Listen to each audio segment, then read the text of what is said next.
শিক্ষিত পোলা হইয়া কিভাবে পারলি রে ভাই 200 কোটি মানুষের কলিজায় লাথি মারতি? যে কোরআনকে মুসলমানরা নিজের জীবনের থেকে বেশি ভালোবাসে, তুই সেটাকে বেইজ্জতি করে দিলি।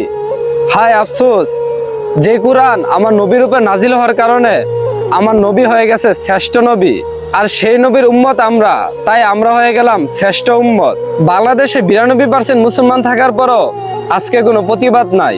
আজকে যদি কোনো মন্দিরে হামলা হতো, শিক্ষিত সমাজ লাফায়া লাফায়া রাস্তায় নেমে যেত প্রতিবাদ করার জন্য। কে কি বলবো, কে কি করব তা বাদ দিয়ে নিজ নিজ দায়িত্বে ভিডিওটি শেয়ার করে দেন এবং নিজ নিজ জায়গা থেকে প্রতিবাদ করুন, যাতে এই কুলাঙ্গারের বাচ্চাকে ভয়ঙ্কর শাস্তি হয়। পরবর্তী সময়ে আমাদের কোরআনকে কেউ বেইজ্জতি করার আগে যেন 100 বার ভাবে। সেটা মুসলমানদের আবেগ, সেটা মুসলমানদের কলিজা, আল কুরআন। হ্যাঁ।